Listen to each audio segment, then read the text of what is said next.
ஓம் சாந்தி. August 4, 2025 காலை முரளி பாப்தாதா மதுபன். சாராம்சம். இனிய குழந்தைகளே, பாபா உங்களை ராஜமலர்கள் ஆக்குவதற்காக வந்துள்ளார். ஆகையினால் விக்காரங்களின் துர்நாற்றம் எதுவும் இருக்கக்கூடாது. கேள்வி: விக்காரங்களின் சகல சுவடுகளையும் முடிப்பதற்கு நீங்கள் என்ன முயற்சி செய்ய வேண்டும்? பதில்: சதா அகநோக்கில் இருப்பதற்கு முயற்சி செய்யுங்கள். அகநோக்கில் இருப்பதென்றால் ஒரு வினாடியில் உங்கள் சரீரத்திலிருந்து பற்றற்றவர் ஆகுவது என அர்த்தம். நீங்கள் இவ்வுலகின் அனைத்தையும் முற்றாக மறந்துவிட வேண்டும். ஒரு வினாடியில் மேலே சென்று கீழே வாருங்கள். இதை நீங்கள் பயிற்சி செய்வதனால் விக்காரங்களின் சகல சுவடுகளும் முடிவடைந்துவிடும். செயல்கள் அனைத்தையும் செய்யும்போது இடையிடையே அகநோக்குள்ளவர் ஆகுங்கள். இது முற்றிலும் மயான அமைதி நிலவுவதைப் போல் உணரப்பட வேண்டும். சிறிதளவு சத்தமோ அசைவோ இருக்கக்கூடாது. இவ்வுலகம் இல்லாதிருப்பதைப் போன்று இருக்க வேண்டும். ஓம் சாந்தி. உங்கள் ஒவ்வொருவரையும் இங்கே அமர செய்து சரீரமற்றவர்களாகி தந்தையை நினைவு செய்யுமாறு கூறப்படுகின்றது. இத்துடன் உலக சக்கரத்தையும் நினைவு செய்யுங்கள். மனிதர்களுக்கு 84 பிறவிகளின் சக்கரம் பற்றி தெரியாது. அவர்கள் அதை புரிந்து கொள்ளவும் மாட்டார்கள். 84 பிறவிகளின் சக்கரத்தில் சுற்றி வந்தவர்கள் மாத்திரமே இதை புரிந்து கொள்வதற்கு வருவார்கள். நீங்கள் இதை நினைவு செய்ய வேண்டும். இதுவே சகல அசுர எண்ணங்களையும் இல்லாது ஒழிக்கின்ற சுயதரிசன சக்கரத்தை சுழற்றுதல் என அழைக்கப்படுகின்றது. இங்கே ஓர் அசுரன் இருப்பதாகவும் அவனுடைய கழுத்து வெட்டப்படுகின்றது என்றும் இல்லை. மக்கள் சுயதரிசன சக்கரம் என்பதன் அர்த்தத்தை கூட புரிந்து கொள்வதில்லை. குழந்தைகளாகிய நீங்கள் இங்கேயே இந்த ஞானத்தை பெறுகின்றீர்கள். வீட்டில் வசிக்கும் பொழுதே நீங்கள் தாமரை மலர் போன்று தூய்மையாக இருக்க வேண்டும். கடவுள் கூறுகின்றார், இந்த ஒரு பிறவியில் தூய்மையாகுவதன் மூலம் நீங்கள் எதிர்கால தூய உலகில் 21 பிறவிகளுக்கு அதிபதிகள் ஆகுகின்றீர்கள். சத்திய யுகம் சிவாலயம் என்றும் கலியுகம் விலைமாந்தர் இல்லம் என்றும் அழைக்கப்படுகின்றது. இந்த உலகம் மாறுகின்றது. இது பாரதத்தை மாத்திரம் பற்றிய விஷயமாகும். நீங்கள் மற்றவர்கள் என்ன கூறுகின்றார்கள் என்பதை பற்றி அக்கறை கொள்ள தேவையில்லை. சிலர் கேட்கின்றனர், மிருகங்களுக்கு என்ன நடைபெறுகின்றது? மற்றைய மதங்களுக்கு என்ன நடைபெறுகின்றது? அவர்களிடம் கூறுங்கள், முதலில் உங்களை பற்றி புரிந்து கொள்ளுங்கள், பின்னர் மற்றவர்களை பற்றி கேளுங்கள். ஏனெனில் பாரத மக்கள் தங்கள் சொந்த தர்மத்தையே மறந்துவிட்டதால் சந்தோஷம் அற்றவர்கள் ஆகிவிட்டார்கள். நீங்களே தாயும் தந்தையுமென பாரதத்திலேயே அவர்கள் அழைக்கின்றார்கள். வெளிநாடுகளில் அவர்கள் தாயும் தந்தையும் என்ற பதத்தை அதிகளவு பயன்படுத்துவதில்லை. அவர்கள் வெறுமனே தந்தையாகிய கடவுள் பற்றி பேசுகின்றார்கள். உண்மையில் பாரதத்தில் அபரிமிதமான சந்தோஷம் இருந்தது. பாரதம் ஸ்வர்க்கமாக இருந்தது என நீங்கள் மாத்திரமே அறிவீர்கள். தந்தை வந்து முட்களை மலர்களாக மாற்றுகின்றார். தந்தை பூந்தோட்டத்தின் அதிபதி எனவும் அழைக்கப்படுகின்றார். வந்து முட்களை மலர்களாக மாற்றுங்கள் என மக்கள் அவரை அழைக்கின்றார்கள். தந்தை பூந்தோட்டத்தை உருவாக்குகின்றார். பின்னர் மாயை அதை முட்காடாக ஆக்குகின்றார். கடவுளே, உங்கள் மாயை மிகவும் சக்தி வாய்ந்தவள் என மக்கள் கூறுகின்றார்கள். அவர்கள் கடவுளையோ அல்லது மாயையையோ அறியார்கள். சிலர் அந்த வார்த்தைகளை கூறினார்கள். மற்றவர்கள் அதனை தொடர்ந்தும் மீண்டும் மீண்டும் கூறி வருகின்றார்கள். அவற்றிற்கு எந்த அர்த்தமும் இல்லை. இந்த நாடகம் ராமராஜ்யம் ராவண ராஜ்யம் பற்றிய நாடகம் என்பதை குழந்தைகளாகிய நீங்கள் புரிந்து கொள்கின்றீர்கள். ராமராஜ்யத்தில் சந்தோஷமும் ராவண ராஜ்யத்தில் துன்பமும் இருக்கின்றன. இது இங்கேயே பொருந்துகின்றது. இது கடவுளின் மாயை இல்லை. மாயை 5 விக்காரங்களையே குறிக்கின்றது. அவை ராவணன் எனவும் அழைக்கப்படுகின்றன. எவ்வாறாயினும் மனிதர்கள் மறுபிறவி எடுத்து 84 பிறவிகளின் சக்கரத்தினுள் வந்தாக வேண்டும். நீங்கள் சதோகுணியிலிருந்து தமோபிரதானாக வேண்டும். இந்த நேரத்தில் அனைவரும் விக்காரத்தின் மூலமே பிறப்பெடுக்கின்றனர். இதனாலேயே அவர்கள் விக்காரமானவர்கள் என அழைக்கப்படுகின்றனர். விக்காரமான உலகம் விக்காரமற்ற உலகம் என்பனவே அவற்றின் பெயர்களாகும். எவ்வாறு புதிய உலகம் பழையது ஆகுகின்றது என்பதை புரிந்து கொள்வது பொதுவானது. முதலில் புதிய உலகில் ஸ்வர்க்கம் இருந்தது. பரமாத்மா பரமதந்தை ஸ்வர்க்கத்தை ஸ்தாபிக்கின்றார் எனவும் அங்கே அபரிமிதமான சந்தோஷம் இருக்கின்றது எனவும் குழந்தைகளாகிய நீங்கள் அறிவீர்கள். எவ்வாறு இந்த ஞானத்தின் மூலம் பகலும் பக்தியின் மூலம் இரவும் இருக்கின்றது என எவரும் புரிந்து கொள்வதில்லை. பிரம்மாவினதும் அவரது வாய்வழி தோன்றல்களான பிராமணர்களினதும் பகல் குறிப்பிடப்படுகின்றது. பின்னர் அதே பிராமணர்களின் இரவும் இருக்கின்றது. பகலும் இரவும் இங்கேயே இடம்பெறுகின்றன என மக்கள் புரிந்து கொள்வதில்லை. அது பிரஜாபிதா பிரம்மாவின் இரவாக இருக்கின்ற பொழுது அது நிச்சயமாக வாய்வழி தோன்றல்களாகிய பிராமணர்களின் இரவாகவும் இருக்க வேண்டும். அரை கல்பத்துக்கு பகலும் மற்றைய அரை கல்பத்துக்கு இரவும் இருக்கின்றது. தந்தை இப்பொழுது உலகை விக்காரம் அற்றதாக ஆக்குவதற்கு வந்துள்ளார். தந்தை கூறுகின்றார், குழந்தைகளே, காமமே கொடிய எதிரி. நீங்கள் அதை வெற்றி கொள்ள வேண்டும். நீங்கள் முற்றிலும் விக்காரமற்று தூய்மையாக வேண்டும். தூய்மையற்றவர்கள் ஆகுவதனால் நீங்கள் பல பாவங்களை செய்துள்ளீர்கள். இது பாவாத்மாக்களின் உலகமாகும். பாவங்கள் நிச்சயமாக சரீரத்தின் மூலமே செய்யப்படுகின்றன. பின்னர் அந்த ஆத்மாக்கள் பாவாத்மாக்கள் ஆகுகின்றனர். தேவர்களின் தூய உலகில் எந்த பாவங்களும் செய்யப்படுவதில்லை. இங்கே நீங்கள் ஸ்ரீமத்தை பின்பற்றுவதனால் மேன்மையானவர்களாகவும் புண்ணியாத்மாக்களாகவும் ஆகுகின்றீர்கள். ஸ்ரீ ஸ்ரீ 108 மணிமாலை இருக்கின்றது. மேலே குஞ்சம் இருக்கின்றது. அது சிவனை குறிக்கின்றது. அது அசரீரியான மலராகும். பின்னர் சரீர வடிவில் ஆணினதும் பெண்ணினதும் மாலை உருவாக்கப்படுகின்றது. அவர்கள் சிவபாபாவினால் பூஜிக்கவும் நினைவு செய்யவும் தகுதியானவர்கள் ஆக்கப்படுகின்றார்கள். சிவபாபா உங்களை வெற்றி மாலையின் மணிகள் ஆக்குவதற்கு வந்துள்ளார் என்பதை குழந்தைகளாகிய நீங்கள் அறிவீர்கள். நாங்கள் நினைவு சக்தியின் மூலம் உலகை வெற்றி கொள்கின்றோம். இந்த நினைவின் மூலமே உங்கள் பாவங்கள் அழிக்கப்படுகின்றன. பின்னர் நீங்கள் சதோபிரதான் ஆகுகின்றீர்கள். அந்த மக்கள், கடவுளே, உங்கள் மாயை மிகவும் சக்தி வாய்ந்தவள் என்று புரிந்து கொள்ளாமல் கூறுகின்றனர். ஒருவரிடம் அதிகளவு செல்வம் இருக்கின்ற பொழுது அவரிடம் பெருமளவு மாயை உள்ளது என மக்கள் கூறுகின்றார்கள். உண்மையில் ராவணன் எனவும் அழைக்கப்படுகின்ற 5 விக்காரங்களையே மாயை குறிக்கின்றது. பின்னர் அவர்கள் 10 தலைகளுடன் கூடிய ராவணனின் படத்தை உருவாக்குகின்றார்கள்.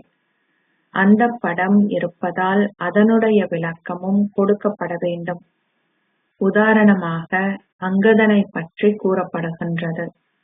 ராவணன் அவரை அசைக்க முயற்சித்த பொழுதும் அவனால் சிறிதளவு கூட அவரை அசைக்க முடியவில்லை. அவர்கள் வெறுமனே உதாரணங்களை உருவாக்கியுள்ளார்கள். ஆனால் அவ்வாறாக எதுவும் இல்லை. தந்தை கூறுகின்றார், எந்தளவுக்கு மாயை உங்களை அசைக்க முயன்றாலும் நீங்கள் ஸ்திரமாக இருக்க வேண்டும். ராவணன், அனுமான், அங்கதன் போன்றோரின் உதாரணங்கள் உருவாக்கப்பட்டுள்ளன. அந்த உதாரணங்களின் அர்த்தங்களையும் நீங்கள் புரிந்து கொள்கின்றீர்கள். ரீங்காரமிடும் வண்டின் உதாரணமும் இருக்கின்றது. ரீங்காரமிடும் வண்டின் பிரம்மரி பெயரினதும் பிராமண ஆசிரியரின் பிராமணி பெயரினதும் ஒலிகள் ஒரே மாதிரியானவை. நீங்கள் அழுக்கான பூச்சிகளுக்கு ஞானத்தையும் யோகத்தையும் ரீங்காரமிட்டு அவர்களை தூய்மையற்றவர்களிலிருந்து தூய்மையாக்குகின்றீர்கள். தந்தையை நினைவு செய்யுங்கள். நீங்கள் சதோபிரதான் ஆகுவீர்கள். ஆமையின் உதாரணமும் இருக்கின்றது. அவை தங்களின் பௌதீக அங்கங்கள் அனைத்தையும் உள்ளே இழுத்து அகநோக்காக ஆக்குகின்றன. தந்தை உங்களுக்கு கூறுகின்றார், நீங்கள் செயல்களை செய்ய வேண்டும். அதன் பின்னர் இந்த உலகமே இல்லாதது போன்று அகநோக்காக ஆகுங்கள். சகல அசைவுகளும் சத்தமும் முடிவுக்கு வரட்டும். பக்தி மார்க்கத்திலே அவர்கள் புறநோக்கு உடையவர்கள். அவர்கள் பாடல்கள் பாடி இதையும் அதையும் செய்கின்றனர். அதிகளவு குழப்பங்களை உருவாக்கி அதிகளவு பணத்தையும் செலவு செய்கின்றார்கள். அவர்கள் பல விழாக்களையும் நடத்துகின்றார்கள். தந்தை கூறுகின்றார், அவ்வாறு செய்வது அனைத்தையும் நிறுத்திவிட்டு இந்த உலகம் இல்லாததைப் போன்று மிகவும் அகநோக்காக ஆகுங்கள். நீங்கள் தகுதியானவர்கள் ஆகிவிட்டீர்களா என உங்களை சோதித்துப் பாருங்கள். விகாரங்கள் எதுவும் என்னை தொந்தரவு செய்கின்றதா? நான் தந்தையை நினைவு செய்கின்றேனா? உங்களை உலகின் அதிபதிகள் ஆக்குகின்ற தந்தையை நீங்கள் இரவு பகலாக நினைவு செய்ய வேண்டும். நான் ஓர் ஆத்மா, அவர் எனது தந்தை. நான் புதிய உலகின் மலராக ஆகுகின்றேன் என உள்ளார எப்பொழுதும் நினைவு செய்யுங்கள். நான் எருக்களம் பூவாகவோ அல்லது நச்சுப் பூவாகவோ ஆகக்கூடாது. நான் ஓர் ராஜ மலரான மிகவும் நறுமணம் மிக்க மலராக ஆக வேண்டும். எந்த துர்நாற்றமும் இருக்கக்கூடாது. சகல தீய எண்ணங்களையும் அகற்ற வேண்டும். உங்களை வீழ்த்துவதற்கு மாயையின் பல புயல்கள் வரும். உங்கள் பௌதீக அங்கங்களினால் எந்த பாவச் செயல்களையும் செய்யாதீர்கள். இந்த முறையில் உங்களை பலமானவர்களாக்கி உங்களை சீர்திருத்திக் கொள்ளுங்கள். நான் எந்த சரீரதாரியையும் நினைவு செய்யக்கூடாது. தந்தை கூறுகின்றார், உங்களை ஆத்மாக்களாக கருதி என்னை நினைவு செய்து உங்கள் சரீரங்களின் வாழ்வாதாரத்துக்கான செயல்களை செய்யுங்கள். நீங்கள் அதற்கும் நேரத்தை ஒதுக்க முடியும். நீங்கள் உணவை உண்கின்ற பொழுதும் தந்தையை தொடர்ந்தும் புகழுங்கள். பாபாவின் நினைவில் உணவை உண்கின்ற பொழுது உணவும் தூய்மையாகும். நீங்கள் சதா தந்தையை நினைவு செய்யும் பொழுது அந்த நினைவு உங்களின் பல பிறவிகளின் பாவங்களை அழிப்பதால் நீங்கள் சதோபிரதான் ஆகுவீர்கள். நீங்கள் எந்தளவிற்கு நிஜத் தங்கமாகி உள்ளீர்கள் என உங்களை நீங்கள் சோதித்துப் பார்க்க வேண்டும். இன்று நான் எத்தனை மணி தியாலம் நினைவில் நிலைத்திருந்தேன்? நேற்று நான் 3 மணி நேரம் நினைவில் நிலைத்திருந்தேன். இன்று நான் 2 மணி நேரம் நினைவில் இருந்தேன். எனவே இன்று எனக்கு இழப்பு ஏற்பட்டுள்ளது.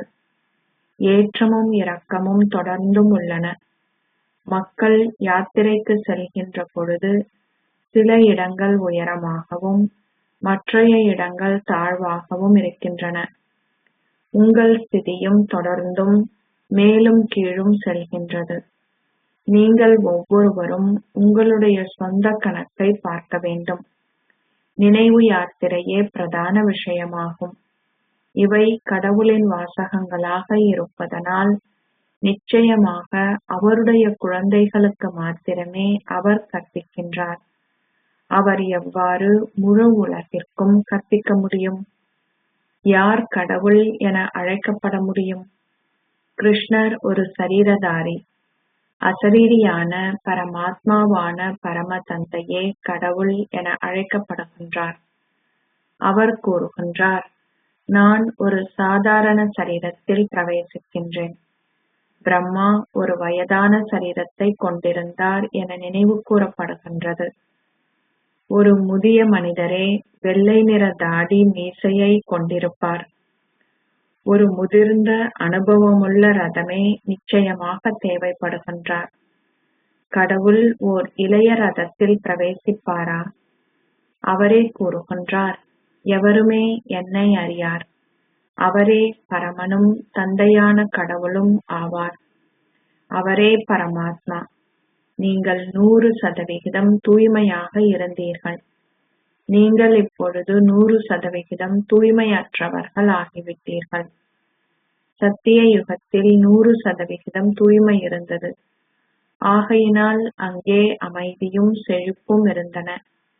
தூய்மையே பிரதான விஷயம்.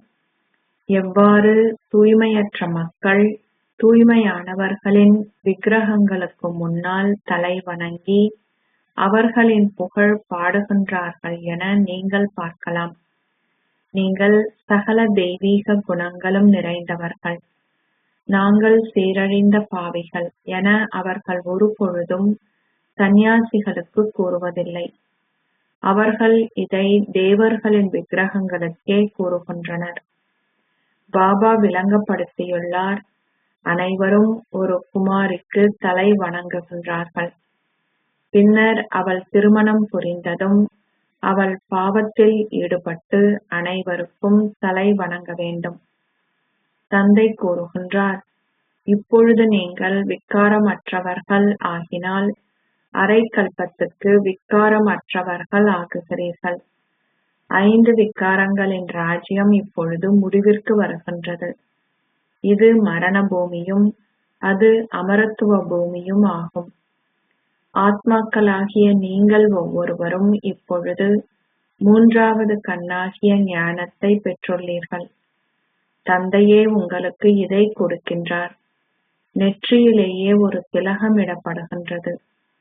ஆத்மாக்களாகிய உங்களுக்கு இப்பொழுது இந்த ஞானம் கொடுக்கப்படுகின்றது.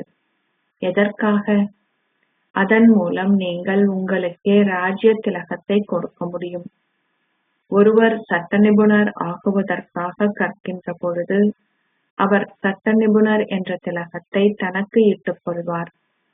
ஒருவர் கற்கின்ற பொழுது திலகம் இடப்படுகின்றது. ஒருவர் ஆசீர்வாதங்களை கேட்பதனால் அவருக்கு அதனை கொடுக்க முடியாது. அந்த வகையில் ஆசிரியர் அனைவர் மீதும் கருணை கொண்டால் அனைவரும் சித்தி அடைந்து விடுவார்கள்.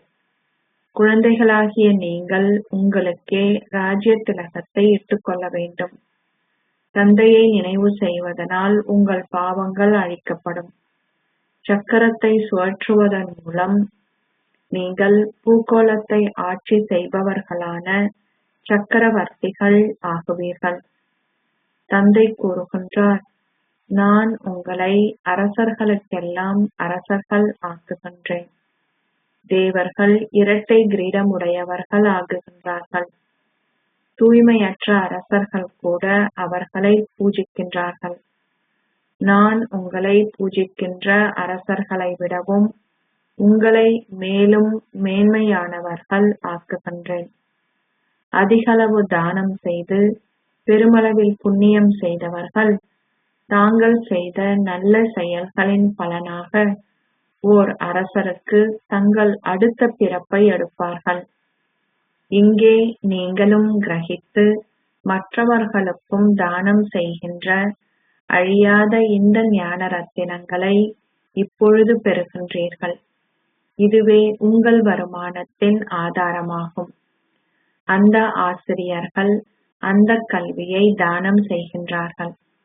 அந்த கல்வி தற்காலிக காலத்துக்கானதாகும். அந்த மாணவர்கள் வெளிநாட்டில் தங்களது கல்வியை முடித்து வீடு திரும்பியதும் மாரடைப்பு ஏற்பட்டு அந்த கல்வி அனைத்தும் முடிந்து விடுகின்றது. ஆகவே அது அழியக்கூடியது இல்லையா? அந்த முயற்சிகள் அனைத்தும் வீணாகி விடுகின்றன. உங்கள் முயற்சி அவ்வாறு வீணாக்கப்பட முடியாது. நீங்கள் எந்தளவு அதிகமாக கற்கின்றீர்களோ அந்தளவுக்கு அந்த கல்வி உங்களுடன் 21 பிறவிகளுக்கு நிலைத்திருக்கும். அங்கே அகால மரணங்கள் இல்லை. நீங்கள் இந்த கல்வியை உங்களுடன் எடுத்து செல்கிறீர்கள். தந்தை எவ்வாறு உபகாரியாக இருக்கின்றாரோ அவ்வாறே குழந்தைகளாகிய நீங்களும் உபகாரிகளாகி அனைவருக்கும் பாதையை காட்ட வேண்டும். பாபா உங்களுக்கு நல்ல அறிவுரை கொடுக்கின்றார்.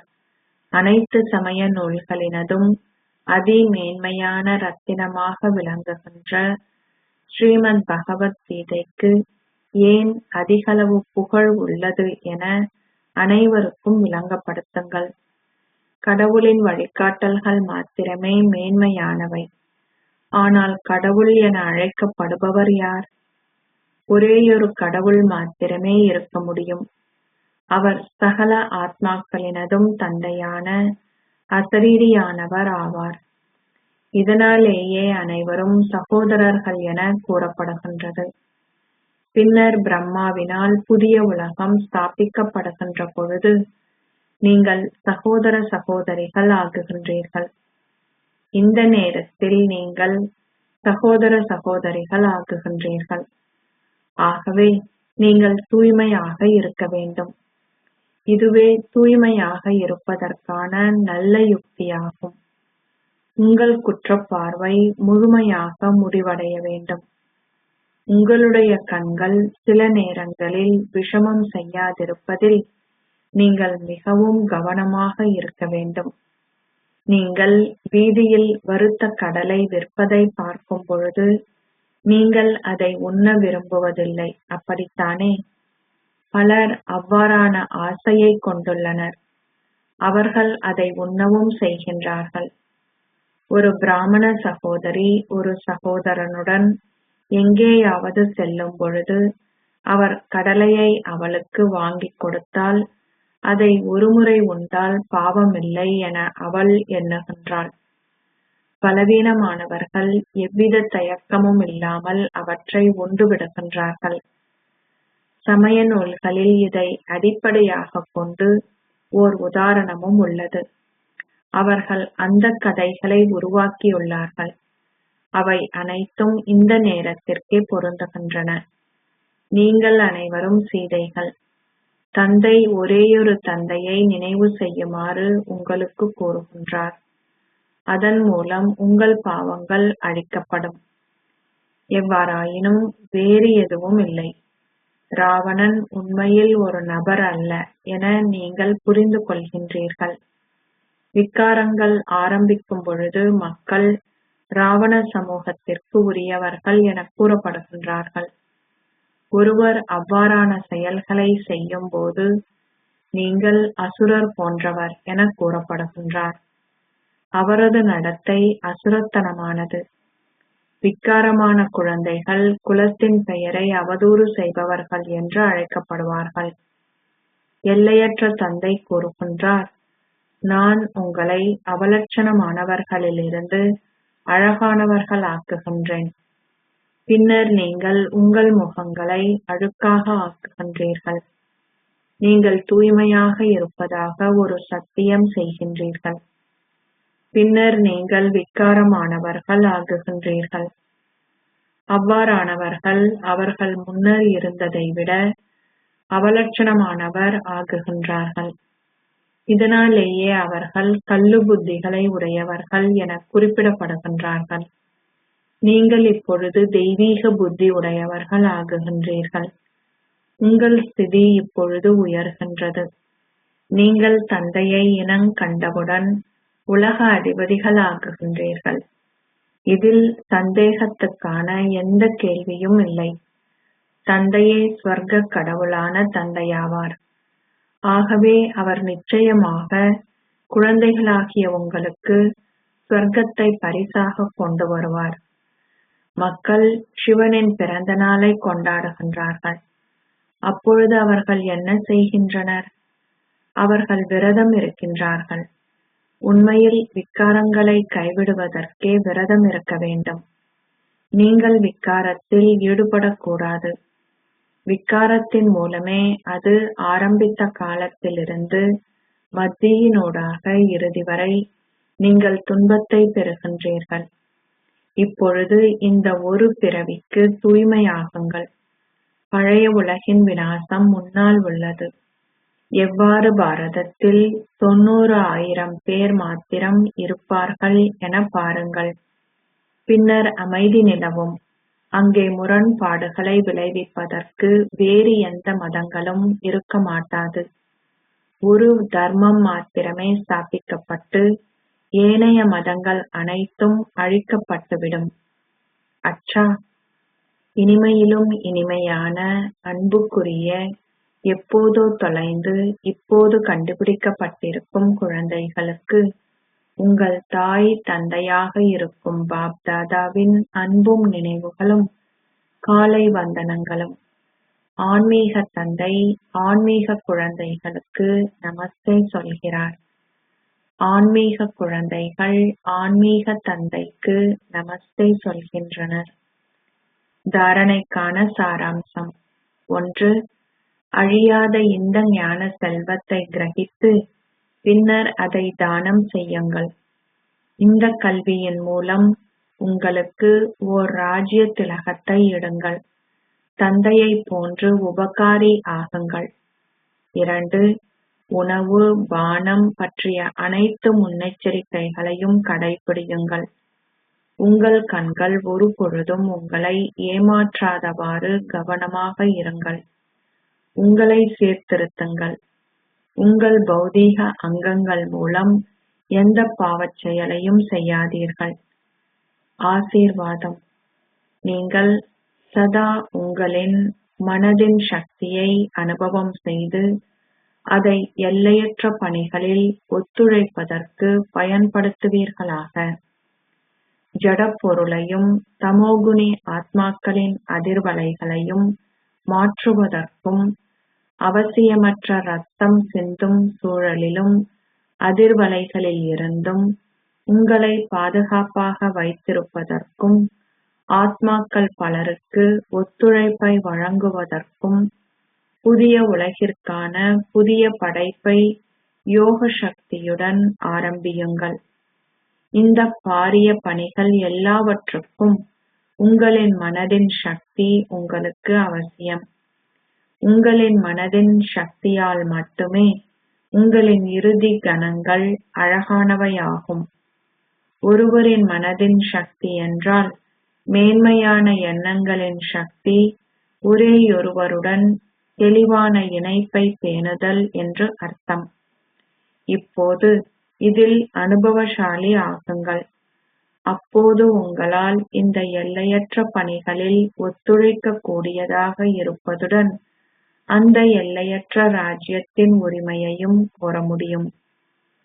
ஸ்லோகம். பயமின்மையும் பணிவுமே ஒரு யோகி மற்றும் ஞானி ஆத்மாவின் ரூபங்களாகும். அவ்யக்த சமிக்கை. ஒரு இலகு யோகியாக இருப்பதற்கு இறை அன்பில் அனுபவசாலி ஆகுங்கள். இறை அன்பே ஆனந்தம் மிக்க ஊஞ்சலாகும். சந்தோஷத்தை கொடுக்கும் இந்த ஊஞ்சலில் ஆடிக்கொண்டு சதா இறை அன்பில் திளைத்திருக்கும் போது மாயையின் எந்த ஒரு இக்கட்டான சூழ்நிலையோ அல்லது குழப்பங்களோ உங்களிடம் வர முடியாது. இறை அன்பானது முடிவற்றது மற்றும் அசைக்க முடியாதது. அது அதிகளவில் இருப்பதுடன் மிகவும் பலம் வாய்ந்தது. அதை எவராலும் பெற முடியும். ஆனால் இறை அன்பை பெறுவதற்கான வழிமுறை பற்றற்றவராக இருப்பதே ஆகும். எந்தளவிற்கு நீங்கள் பற்றற்றவராக இருக்கிறீர்களோ அந்தளவிற்கு இறை அன்பிற்கான உரிமையை பெறுவீர்கள். ஓம் சாந்தி.